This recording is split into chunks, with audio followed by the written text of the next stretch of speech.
जिंदगी में पता नहीं कितने लोगों ने हिंदुस्तान के लोगों को मूर्ख बनाया है।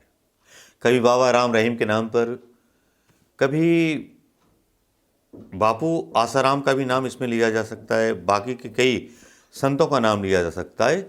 लेकिन इन संतों की जो महत्वपूर्ण भूमिका रही वो सनातन धर्म के नाम पर एक उन्होंने स्टेप ले लिया जिसमें उन्होंने ये साबित करने की कोशिश की कि सनातन धर्म खतरे में है।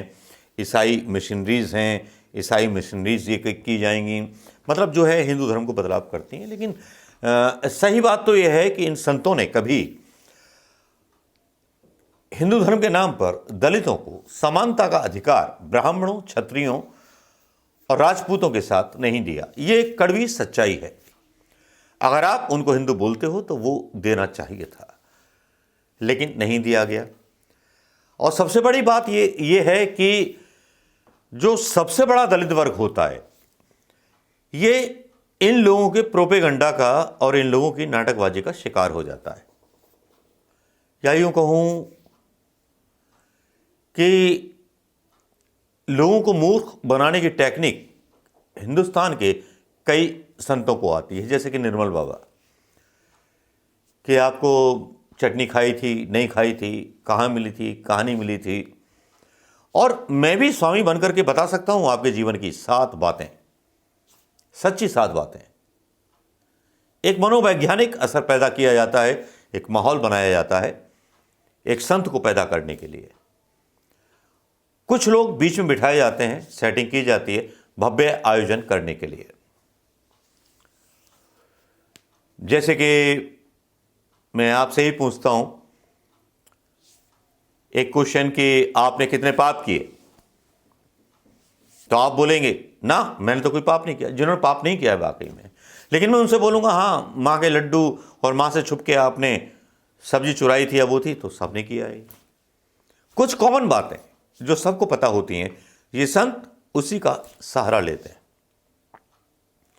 कुछ इसी तरह की चीजों का सहारा लेकर के दलित, अनपढ़ और जो मतलब भगवान के प्रति एकदम से दीवाने होते हैं, वो लोग जो कम पढ़े लिखे लोग होते हैं, जो अंधविश्वासों से प्रेरित होते हैं, जो एक तावीज़ के लिए किसी मौलाना के यहाँ, किसी पंडित के यहाँ, किसी साधु के यहाँ चक्कर मारते हैं कि औलाद पैदा नहीं होती, एक तावीज़ दे दोगे तो औलाद पैदा हो जाएगी। बस यही मानसिकता को समझा है संघ के कुछ संतों ने, और संघ ने भी इस चीज को माना है। और इसी तरह से बहुत बड़े बड़े साधु पैदा हुए हैं।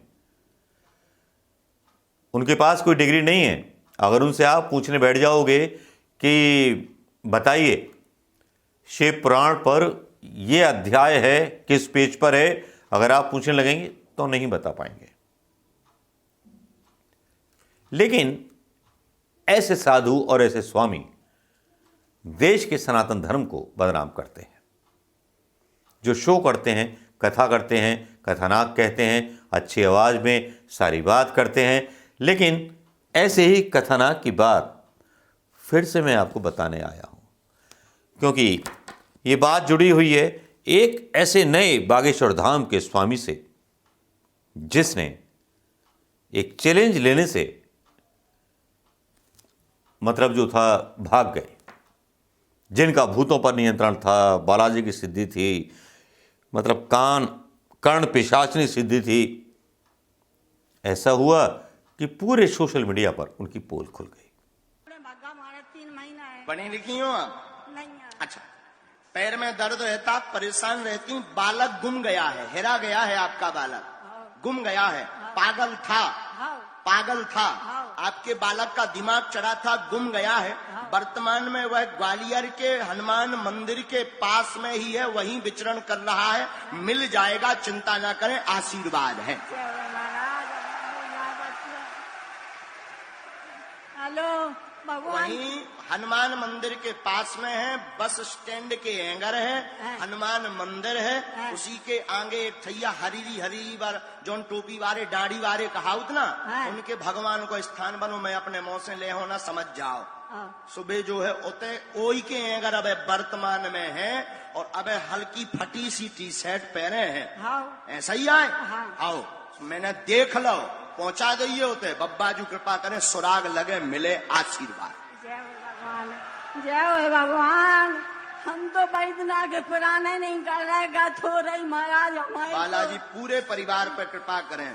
तीन बच्चा है, बहू मरी जा रही रो रो के। ऊकी अगर फोटो मिल जाए, फोटो हम दे दियो मोए, तनक दे, उन्हें दे दियो।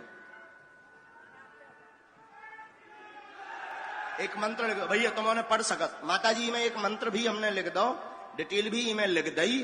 अब अगर खोज कर हो तब मिल जाए, ना कर हो तब मौरे बब्बा जू तो खोजन ना जे।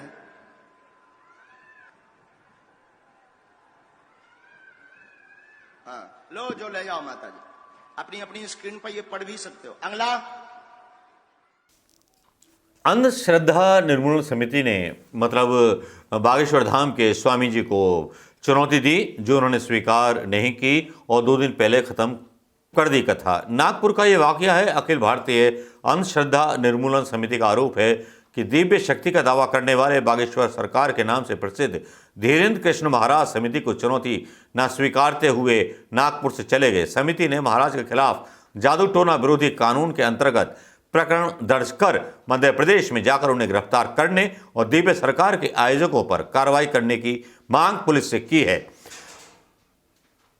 अदालत का जो आदेश आएगा वो बाद में आएगा, लेकिन धीरेन्द्र बागेश्वर धाम की गिरफ्तारी कभी भी हो सकती है। दिव्य दरबार में जो हुआ उस पर उठाए सवाल। महाराष्ट्र सरकार की जादू टोना विरोधी कानून प्रचार प्रसार कार्यक्रम असल समिति के सह अध्यक्ष व अंधश्रद्धा निर्मूलन समिति के संस्थापक राष्ट्रीय संगठक श्याम माधव ने पत्रकारों से बातचीत करते हुए कहा कि संविधान के अनुसार समकथा पर धर्म कर प्रचार प्रसार करने का सभी को अधिकार है, लेकिन धीरेन्द्र कृष्ण महाराज ने नागपुर के रेहान बाग शैवाल में 7 और 8 जनवरी को आयोजित दिव्य दरबार में चमत्कारी वादे कर कानून का उल्लंघन किया। वीडियो के साथ सहायक पुलिस आयुक्त रोशन पंडित तथा पुलिस आयुक्त से शिकायत की है। बागेश्वर धाम के ये जो संत थे, इन पर जो है अब गिरफ्तारी की तलवार जो है उलट रही है। इनके कारनामे भी ऐसे ही हैं। मध्य प्रदेश की सरकार से इनकी मतलब जो है क्या कहते हैं, नज़दीकियां भी काफ़ी हैं और बड़े बड़े प्रोग्राम करते हैं। इनके बहुत बड़े समर्थक हैं लोग, जिसमें बीजेपी के कार्यकर्ता और बीजेपी के नेताओं की बहुत बड़ी शिरकत होती है। इन धीरेन्द्र कृष्ण उर्फ बागेश्वर धाम के जो स्वामी जी हैं, छोटी उम्र में बहुत बड़ा पाया है और छोटी उम्र में कई सारे वीडियो इनके कुछ और लड़कियों के साथ भी वायरल होते हैं। कहते हैं ना कि ज़्यादा नहीं बोलना चाहिए। इनके कुछ वीडियो जो हैं, मतलब कुछ कॉल जो हैं कई मंत्रियों के साथ भी वायरल होते हैं, जिसमें वो दावा करते हैं, मतलब काला धंधा गोरे लोग वाला, कि हम तुम्हारी सेटिंग करा देंगे, हम ये कर देंगे बेटा, हम ये वो कर देंगे बेटा। अब महाराष्ट्र के नागपुर में जाकर के फंस गए बागेश्वर धाम के धीरेन्द्र कृष्ण जी। ऐसे ही भस्मासुरों को पैदा किया हुआ है भारतीय जनता पार्टी ने, और ऐसे ही लोग जो हैं अपने मंचों से दावा करते हैं कि मुसलमानों के घर तोड़ दो। आप देश का भला करने निकले हो या बुलडोजर चलवाने निकले हो बाबा जी। नमस्कार, जय हिंद।